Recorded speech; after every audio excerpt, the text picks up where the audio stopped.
Okay, we're gonna use the angle grinder to try to get this bolt out here. Right here, you're gonna see sparks flying. I've got my long sleeve hoodie on, some gloves to keep my hands from getting sparked on, and let's give it a go.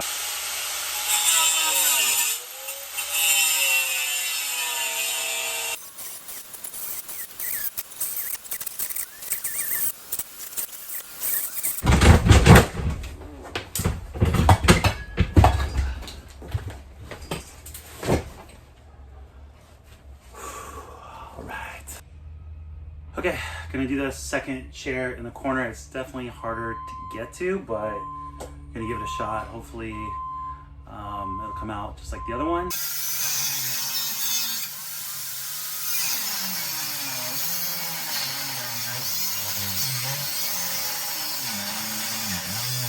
Like it's cutting through the bolt. I'm gonna give it a couple whacks with this mini sledge here and see if it'll just pop off. There it goes. All right, 2 down, 2 to go.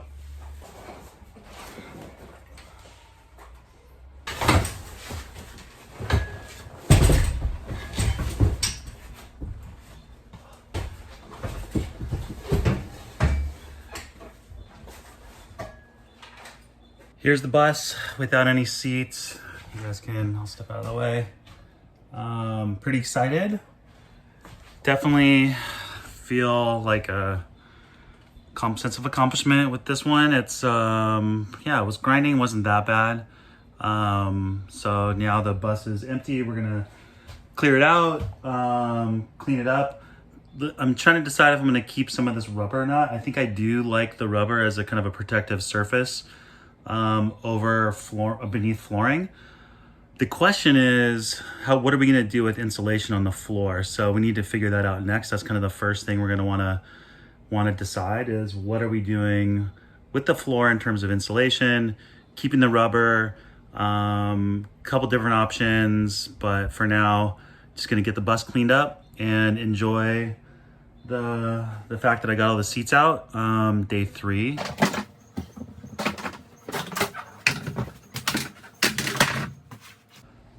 I've got the plastic runners off the upper intersection of where the roof meets the walls, and you can see all the cabling for the electrical and for the AC running across there and there. And I'm debating whether or not I should rip out this metal. You can see, if I show you, you can see in here that the insulation appears to be in pretty good shape. So I'm thinking there's maybe unnecessary to rip out the metal running all along there and all along there. I mean, if it's insulated, then I'll probably just put wood over it. And the only thing I'm a little concerned about, and this is maybe a good thing, is that there's this channel here, and this channel is really on there. To get that off, I would have to definitely remove the entire wall. However, I saved all the bolts. Here's all the bolts, you guys, that I took out of the seats and the sidewalls. So it's a pretty, man, it must weigh like, 30 pounds. So a lot of bolts, a lot of hardware. I could probably just use that to put in and help secure all the stuff we want to put along the side of the walls. So what I'm thinking is I might keep the runner, put wood or some kind of paneling over it, probably tongue and groove, something, who knows. But I might just leave it for now. And then, as you can also see, I peeked up underneath the floor just to see if there was any water damage or anything that I should be worried about. I don't see anything. What I've seen with a lot of these old school buses is that there's metal underneath. So this is a wood floor, and you can actually see right here, there is no metal that I can tell underneath the wood. So I kind of am under the assumption that's a good thing as long as there's no wood rot, which I don't have any reason to believe there would be.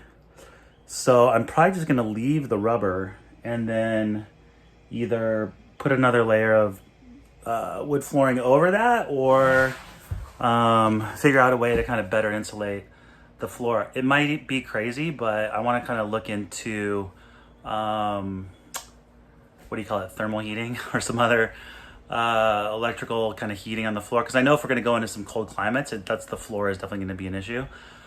And then in terms of the ceiling and insulation on the side here, I guess the next move is I need to look underneath. I'm unsure, but I am positive I'm going to need to at least look under the roof here to see what the insulation is like. And then I'm also debating whether or not we should keep this old heater or not, because I think we're just going to go with a ceiling mounted AC, and then another type of heat source, probably propane. A lot of decisions to be made now that the seats are out. I think that's the biggest kind of first step, and definitely feels good to have that under our belt and to keep moving. I think, honestly, guys, that stripping those 4 or 5 bolts put me back half a day. At least I'm gonna have to grind them out, not a big deal, but still I'm on a little bit of a deadline. I'm trying to hit September 15th as the goal to kind of have most of this stuff done. Well, who knows? I mean, I'm kind of just guessing at that number, but I think 39 days total seems like a reasonable amount of time to do it. But yeah, so we're gonna have to start making some decisions now with the floor plan, insulation, wiring, electrical, plumbing, all that stuff. So we're gonna have to start making decisions ultra fast. So we'll think about that tonight. Probably done for the day, but as you can see, the bus is totally empty and ready to rock in terms of the rest of the stuff we're gonna do. So excited. On to day 4 tomorrow, into day 3. What else? Am I forgetting anything? Probably.